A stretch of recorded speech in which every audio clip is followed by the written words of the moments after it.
বিসমিল্লাহির রহমানির রহিম। আজকে আমরা অনার্স ফার্স্ট ইয়ার এবং অনার্স ফাইনাল ইয়ার রিলেটেড একটা ম্যাথ সলিউশন করার চেষ্টা করব। সেটা হচ্ছে অনুসমতা রিলেটেড। তো এখানে আমাদের যে প্রশ্নটা দেয়া আছে যে অনুসমতার প্রধান প্রধান বৈশিষ্ট্যগুলো লিখো। তো এই অনুসমতার যে বৈশিষ্ট্যগুলো আছে, প্রধান প্রধান বৈশিষ্ট্য, সেগুলো আমাদের লিখতে বলছে। তো এটা অনার্স চতুর্থ বর্ষে অর্থাৎ ফাইনাল ইয়ারে 2015, 14, 11, 7 সালে চলে আসছে। আর অনার্স প্রথম বর্ষে ন্যাশনাল ইউনিভার্সিটির অধীনে 7 সালে আসছে। আর এমএসসি পাস করছে আসছে 2012, 2010 সালে। তো চলুন, খুবই একটা গুরুত্বপূর্ণ একটা ম্যাথ আমরা এখন সলিউশন করতে যাচ্ছি। তো সলিউশনের প্রথমে আমরা লিখে নেব যে মনে করি বা ধরি এ বি সি এবং ডি হচ্ছে পূর্ণ সংখ্যা। তাহলে 1 নাম্বার বৈশিষ্ট্যের মধ্যে আমরা আসতে পারি যে এ অনুসম এ মডুলো এম। তো এখানে এমটা কিন্তু হচ্ছে একটা পূর্ণ সংখ্যা। তো এটা দ্বারা আমরা কি বুঝতেছি, মানে এম দ্বারা এ কে যদি ভাগ করি তাহলে ভাগশেষ হবে এ, এইরকম কিছু বোঝাচ্ছে। 2 নম্বর অনুসম আমরা যদি আসি, 2 নম্বর বৈশিষ্ট্য যে যদি এ অনুসম বি মডুলো এম, এ অনুসম বি মডুলো এম হয়, তাহলে আমরা কি লিখতে পারবো? তাহলে বি অনুসম এ মডুলো তাহলে বি অনুসম এ মডুলো এম হবে। অর্থাৎ যদি এ অনুসম বি মডুলো এম হয় তাহলে বি অনুসম এ মডুলো এম হবে।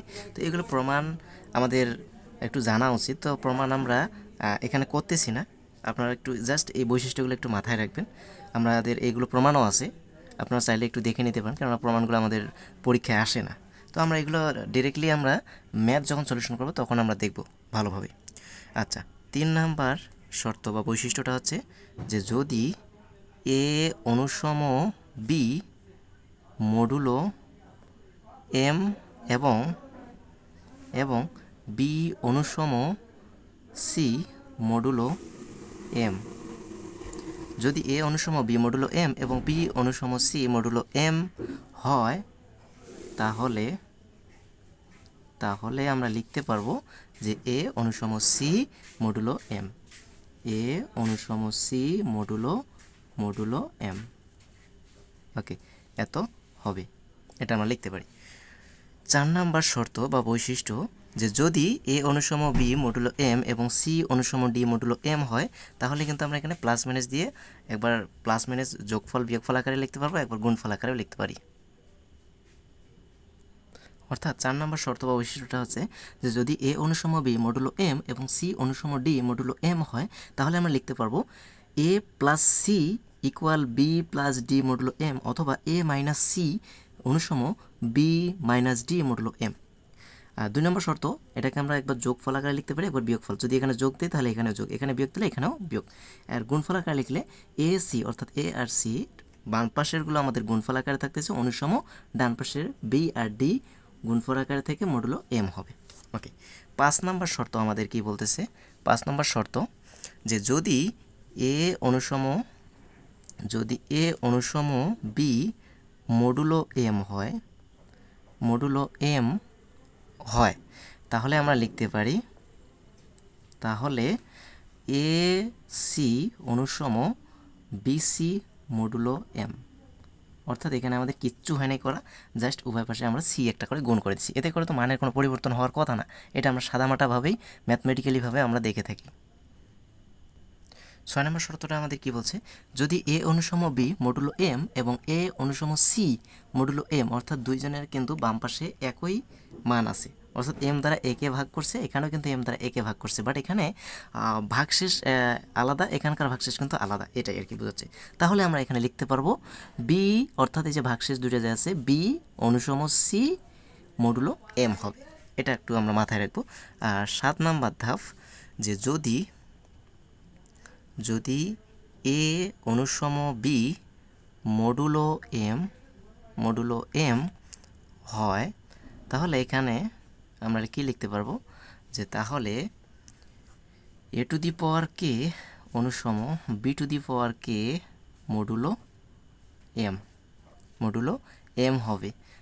আর এখানে আমরা লিখতে পারি যে এর শর্তটা হচ্ছে ফর অল কে অর্থাৎ কে এর মান অবভিয়াসলি 1-এর সমান অথবা 1-এর চেয়ে বড় হতে হবে, কিন্তু k less or equal greater or equal to এর জন্য যদি a to the power k অনুসম b to the power k modulo m, তখন কিন্তু এখানে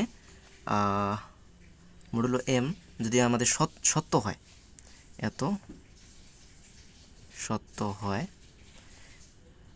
তাহলে আমাদের একটু দেখতে হবে যে তাহলে আমাদের এখানে কি হবে, যে এ অনুসম বি মডুলো এম, অর্থাৎ উল্টাটা আর কি আসবে। যদি এ অনুসম বি মডুলো এম হয় তাহলে a to the power k অনুসম b to the power k modulo m হবে যখন for all k greater or equals to 1, কিন্তু k greater or equals to 2 এর জন্য যদি a to the power k অনুসম b to the power k modulo m হয়, তাহলে এটা যদি সত্য হয় তাহলে আমরা ওই আগের প্রক্রিয়াটাতে ফিরে এটা সত্য নাও হতে পারে। অর্থাৎ এত এর জন্য এই এত যদি সত্য হয়, এটা যদি সত্য হয়, কে গ্রেটার ওয়ার ইকুয়াল 2 এর জন্য যদি এইটা সত্য হয়, তাহলে অবভিয়াসলি এটা আসার কথা ছিল, বাট এটা সত্য নাও হতে পারে, তখন কিন্তু এটা সত্য নাও হতে পারে।